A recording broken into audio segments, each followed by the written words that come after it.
Merci de cette invitation. J'aimerais véritablement remercier les organisations qui ont mis sur pied cette rencontre, vous remercier d'être présent ce soir. Ça fait toujours plaisir d'avoir plusieurs associations qui se mettent ensemble et qui nous accueillent dans de si bonnes conditions ce soir.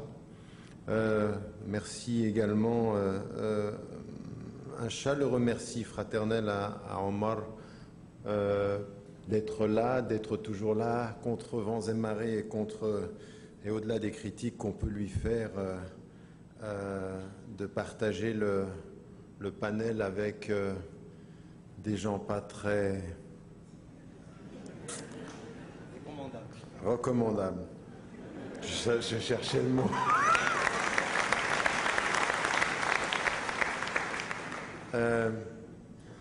Je vais aller directement au but de la réflexion. Je trouvais très important d'entendre la mise en perspective historique. J'y avais pas pensé, mais je pense que c'est très important d'avoir cette mémoire longue de la situation au Moyen-Orient, en Afrique du Nord, dans tout ce qui a concerné l'Empire ottoman, et dans des éléments de ce que je vais dire ce soir. Moi, je vais me concentrer sur vraiment la réflexion beaucoup plus, dans une séquence historique beaucoup plus courte, de ce qui s'est passé depuis, même sous l'administration Bush, et d'essayer de regarder comment se sont passées les choses, ou en tout cas de poser un certain nombre de questions. Mais en arrière-fond, la dimension historique est importante pour faire une analyse un tout petit peu pointue de la situation. Alors, je vais mettre en évidence un certain nombre de faits. Je suis en train de terminer un livre qui devrait, Inch'Allah, être publié le mois prochain sur l'islam à l'heure des soulèvements arabes. Et ça m'a amené pendant toute cette période-là à revenir sur un certain nombre de faits, essayer d'être le plus pointu possible et d'aller chercher des références sur absolument tout ce que j'avance. C'est-à-dire qu'il n'y a pas une chose que je vais dire ce soir qui n'a pas été vérifiée, soit dans des vérifications croisées, soit par des sources diversifiées. Et c'est vrai qu'à l'analyse des faits, c'est troublant. Il y a un certain nombre de choses, de faits qui sont troublants et en tout cas qu'il faut analyser. Et ce que je vais vous proposer, en l'occurrence, vous le savez, c'est déjà de commencer par une introduction sur la terminologie. Est-ce qu'il s'agit effectivement de printemps arabe? Est-ce qu'il s'agit de révolution arabe? Et Dieu sait qu'étant en communication avec des amis tunisiens, avec des amis égyptiens, des gens qui sont sur le terrain et qui soutiennent ce qui se passe aujourd'hui en Syrie, qui suivent et qui sont engagés également dans une prise de position un peu plus clarifiante en Libye, voire au Bahreïn, voire également au Yémen, sans compter ce qui se passe aujourd'hui encore sur des revendications pour que les réformes aillent plus profondément et plus largement au Maroc, avec le mouvement du 20 février. Vous avez toute une série d'acteurs aujourd'hui qui sont engagés, et dont certains, effectivement, comme Mohamed Aymara, par exemple, qui est un ancien intellectuel de gauche, qui s'est rapproché un tout petit peu des islamistes sans en être un. Il est très critique par rapport à leur position, mais il estime que l'islam doit être pris en compte dans le débat. Eh bien, certains utilisent Thawra, la révolution, d'autres utilisent effectivement la notion de printemps arabe. Et pour ce qui me concerne, je n'utilise que le mot soulèvement. Ni révolution et ni printemps, pour différentes raisons qui vont apparaître dans mon propos, parce que d'abord je ne suis pas sûr qu'on assiste encore à des révolutions achevées. Je peux même percevoir dans un certain nombre de faits qu'il se pourrait que ce soit des révolutions récupérées, donc pas de révolution du tout, c'est-à-dire des soulèvements récupérés. Et puis cette notion de printemps arabe, j'y mets encore un point d'interrogation. Et ce que je répète dans mon analyse, c'est que je suis prudemment optimiste. C'est-à-dire que j'ai un certain nombre de questions sur lesquelles j'aimerais qu'on s'arrête. Deuxième des choses qui est importante, c'est que ce qu'on entend dans le monde arabe aujourd'hui, en Afrique du Nord et au Moyen-Orient, c'est deux types d'analyses. Et on les entend même ici.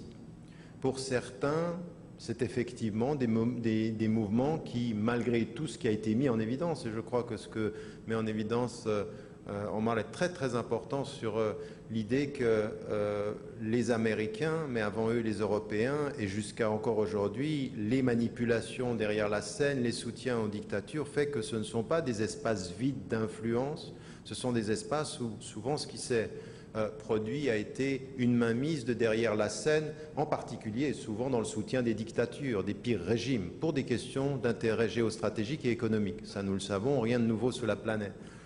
Et donc certains, avec ceci, avec la mémoire de ces années-là, disent mais ce n'est pas possible que ça se passe, et pourquoi ça se passe comme ceci, et maintenant, et donc ils y voient derrière la main des États-Unis, ou en tout cas de l'Occident, qui aurait voulu ce processus de libération. Donc pour certains, ce que j'ai pu entendre, c'est de toute façon tout ça, ce ne sont pas des peuples qui se libèrent, c'est des Américains qui changent de stratégie.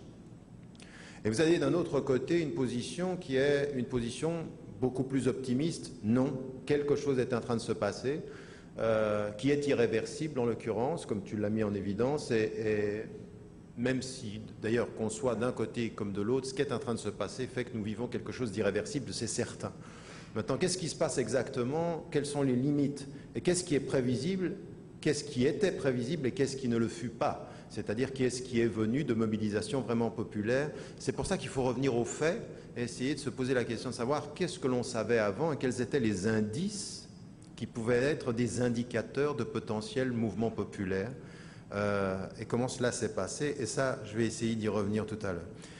Troisième des choses que tu as mis en évidence, et je crois que c'est vrai, qu'il faut aussi l'ajouter, de façon extrêmement précise quand on en vient à l'analyse des faits, c'est que pendant des années, les mouvements d'opposition qui se sont opposés aux dictatures ou qui se sont opposés à la mainmise étrangère par le colonialisme politique ou par l'impérialisme économique et la mainmise sur les politiques économiques locales, même s'il n'y avait pas de présence politique, c'est-à-dire ce qui a suivi les indépendances, eh bien, ça a été effectivement des mouvements qui s'opposaient à des régimes et qui avaient des affiliations idéologiques claires.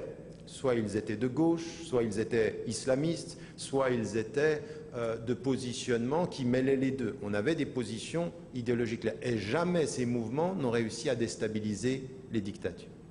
Jamais ils n'ont réussi à mettre à mal le système à réprimer, à tuer, à torturer. Tout le monde le savait, tout le monde faisait semblant de ne pas le savoir dans les cabinets ministériels du Canada à l'Europe, aux États-Unis. Nous le savions, ça n'était un secret pour personne. Et donc jamais cela n'a été possible. Et l'une des grandes forces de ces mouvements, c'est la transversalité. C'est-à-dire qu'à un moment donné, c'est le peuple de toutes les couches sociales, de tous les mouvements idéologiques qui tout à coup se réunissent dans la rue et qui portent un mouvement qui va déstabiliser les dictatures. Cet élément-là, c'est sa force. Sa force, c'est qu'il n'y a aucune affiliation idéologique précise. Mais c'est aussi sa faiblesse. C'est-à-dire qu'une fois que le régime est tombé, ce qu'on est en train de voir aujourd'hui en Égypte, ce qu'on est en train de voir aujourd'hui en Tunisie, c'est effectivement de vraies tensions, des polarisations. Il faut aussi vraiment s'arrêter sur ce qui se trame. C'est-à-dire, il y a dans la volonté de polariser idéologiquement un jeu qui est tout à fait malsain et dans lequel tombent certains Tunisiens, et dans lequel tombent certains Égyptiens, et dans lequel tombent même les Arabes eux-mêmes. C'est-à-dire que ce n'est pas du tout manipulé sans qu'on tombe.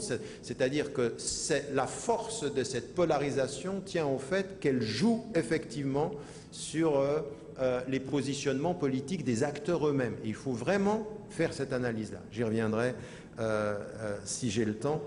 Et donc, encore une fois, la force et la faiblesse, ou les forces et les faiblesses de ces mouvements, il faut s'y arrêter, essayer de comprendre ce qui se passe.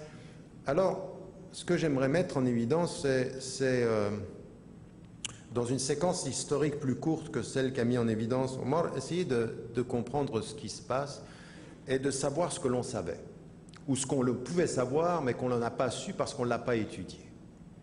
Rappelez-vous, en 2003, lorsque la guerre contre l'Irak se déclenche, le président George Bush annonce que, et explique et justifie ce qui se passe en Irak par l'idée qu'il va y avoir un grand mouvement de démocratisation des pays arabes au Moyen-Orient. Que l'avenir de ces pays, c'est la démocratie. Il faut faire attention à une chose dans toutes nos analyses, et c'est là où parfois nous sommes naïfs, et ça a été implicite et tellement explicite dans toute ton analyse, c'est que toutes ces positions politiques, elles ne disent rien si nous ne lisons pas en parallèle les intérêts économiques et géostratégiques régionaux. C'est-à-dire qu'il ne faut jamais faire qu'une lecture politique. La lecture politique qui vous parle de démocratie, quand elle vous parle de démocratie après avoir soutenu 30 ans la dictature, c'est qu'elle vous cache quelque chose sur le plan économique, ou qu'elle ne vous dit pas tout. Donc il faut toujours avoir une vue d'ensemble et une triple lecture, politique, géostratégique et économique. Parce que tout est lié de ce point de vue-là, du point de vue de l'approche que nous devons avoir. Et vous avez remarqué que dans beaucoup de couvertures médiatiques et même de propos politiques, c'est comme si tout à coup la dimension économique était une dimension secondaire. Or, la dimension économique, à mon sens aujourd'hui, c'est la seule qui nous permet de comprendre ce qui est en train de se passer. Ce n'est pas nouveau, mais c'est très important de le dire. Des peuples qui descendent pour la liberté, il faut faire attention aussi de se poser la question de qui tient les cordons de la bourse. Parce que des démocraties politiques sans autonomie économique, ce peut être aussi dangereux géostratégiquement que des dictatures que l'on tient par le sommet. Il faut se rendre compte que c'est très dangereux parce que derrière la façade démocratique, s'il y a un contrôle absolu économique et une géostratégie très spécifique sur le plan régional, eh bien là nous sommes naïfs, nous sommes pris par le sentiment démocratique et manipulés par l'impérialisme économique. Donc il faut avoir une vue d'ensemble et il faut avoir une approche d'ensemble et c'est ce que j'aimerais essayer de faire. Permettez-moi simplement de mettre en évidence quelques faits. En 2003, donc, le président George Bush dit ceci, et on va se rendre compte qu'à partir de 2004, est mise en place par l'administration américaine, financée par des institutions qui sont financées par le State Department américain, des séminaires de formation sur la mobilisation non violente. On le savait en 2000. On savait que Popovich, qui est celui qui va mobiliser les populations contre Milosevic, est quelqu'un qui, dès 2000, est en contact avec quelqu'un qui est un ancien colonel de l'armée américaine et qui fait cette formation. Alors tout ça, c'est noté, vous le verrez dans le livre, c'est tout est, je veux dire, c'est blindé. Oui, c'est pas, je ne suis pas en train de dire, il paraît que. On a les noms et on a les relations. Et donc à partir de 2000, on a effectivement des formations à la mobilisation non violente. C'est en 2004 que ça se passe et quelque chose évolue en 2007. En 2007, donc déjà en 2000, on a cette mobilisation par rapport à l'Europe de l'Est. En 2004, on commence à ouvrir et ceux qui étaient mobilisés en Serbie vont, et Popovich en particulier, va pratiquement créer une institution, Canvas, qui va s'occuper de la formation pour la mobilisation non violente. À travers de quoi? Internet, les réseaux sociaux et donc l'ensemble de la gestion des moyens. Comment fait-on pour mobiliser des peuples, comme ce fut le cas contre Milosevic? En 2007, des jeunes activistes, cyberdissidents, se commencent à être formés, et dont certains d'Afrique du Nord, de Tunisie, d'Égypte, beaucoup d'Égypte. Tout le mouvement du 6 avril, toute la tête du 6 avril a participé à des formations. Al Jazeera, en anglais, rapporte dans une émission qui est passée au mois de février, sur une émission de 30 minutes, elle fait une couverture médiatique sur ces jeunes qui disent être effectivement allés dans le Caucase, d'être allés en Serbie, d'avoir rencontré Popovich et d'avoir suivi une formation. Ils disent également être allés dans le Caucase, mais il y a un pays que Al Jazeera, du Qatar, ne cite pas dans la formation, étonnamment, et pourtant les faits sont là, c'est l'Arabie Saoudite, c'est le, vous voyez, lapsus significatif, c'est les États-Unis. Ils vont à Washington et ils sont formés à la mobilisation non violente. Et la mobilisation non violente, elle a des règles. La non-violence, c'est la discipline et c'est la gestion des symboles. Ce qui est tout à fait étonnant, c'est que vous allez vous rendre compte que dans toutes les mobilisations